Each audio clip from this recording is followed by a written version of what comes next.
Namaku Reina.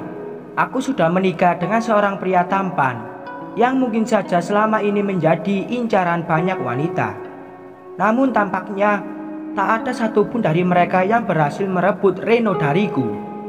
Reno sangat mencintaiku. Ia bahkan bisa dikatakan tergila-gila padaku. Kehidupan pernikahan kami lebih dari kata baik. Setiap hari aku merasa ada kebahagiaan baru yang muncul di dalam hidupku. Reno memperlakukanku dengan baik, romantis, lemah lembut, penyayang, dan bijaksana. Ia lebih dari sekedar suami buatku. Namun, selama 5 tahun menikah, kami belum juga diberi keturunan. Aku merasa ada kejanggalan di dalam pernikahan kami yang aku sendiri tidak tahu apa itu. Sampai suatu ketika, aku merasa jenuh dan ingin mencoba hal yang baru. Teman-teman seperkumpulanku ingin mengadakan arisan, dan dengan antusias aku mengikutinya. Tak kusangka, itu adalah arisan yang beda dari biasanya. Mereka mengocok semua nama, dan yang keluar akan berkencan dengan pria muda yang sudah disediakan. Aku terkejut dengan cara bermain yang seperti itu, tetapi kulanjutkan untuk ikut karena memang penasaran dengan kelanjutannya. Aku pun sedang dilanda jenuh, jadi tak ada salahnya mencari hiburan, pikirku. Baru pertama kali bermain, aku sudah mendapat giliran di putaran ketiga. Kali ini pria yang disuguhkan sangat menarik perhatianku. Bingo, ucapku diiringi suara riuh dari teman-temanku yang ternyata mendambakan pria yang sama. Singkat cerita, aku berkencan dengan pria itu di sebuah mall dan berakhir di dalam kamar hotel. Aku sangat puas dengan kencan malam itu dan ingin menantikan giliran berikutnya. Namun ternyata pria itu sudah terlanjur jatuh hati denganku. Kami melanjutkan hubungan itu tanpa sepengetahuan teman-temanku. Hubungan itu berjalan hampir 1 tahun, dan aku merasa memiliki 2 pernikahan sekaligus, yang membuatku tidak lagi jenuh dengan kehidupan. Namun, hubungan terlarang itu tidak berjalan lama, meskipun cukup mulus. Reno membaca semua pesanku dengan pria yang selama ini bersamaku. Aku melihat Reno sedang membuka ponselku di tempat tidur. Saat aku pergi ke kamar mandi, napasku memburu dengan cepat, seolah ia ingin berlomba dengan waktu. Ketika aku keluar dan mematung di depan pintu kamar mandi, Reno menatapku dengan tatapan tajam. Aku segera berlari memeluknya, meminta maaf, dan berjanji tidak akan mengulanginya lagi.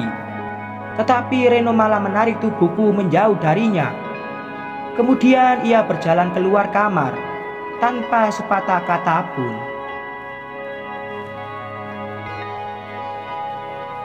Aku hanya bisa menangis di pinggir tempat tidur, menyesali semua yang sudah kulakukan padanya. Di saat aku menangis, semua ingatan betapa baiknya Reno memperlakukanku muncul, seperti sebuah potongan film.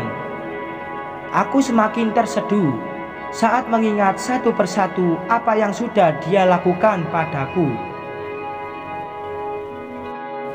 Aku terlalu jahat karena membalas perasaannya dengan seperti itu. Malamnya, Reno tidak tidur bersamaku. Ia memilih untuk tidur di sofa sambil tetap bungkam. Berulang kali aku mencoba untuk berkomunikasi, tetapi dia tetap menolak. Reno bersikap dingin padaku sampai sekitar 3 bulan.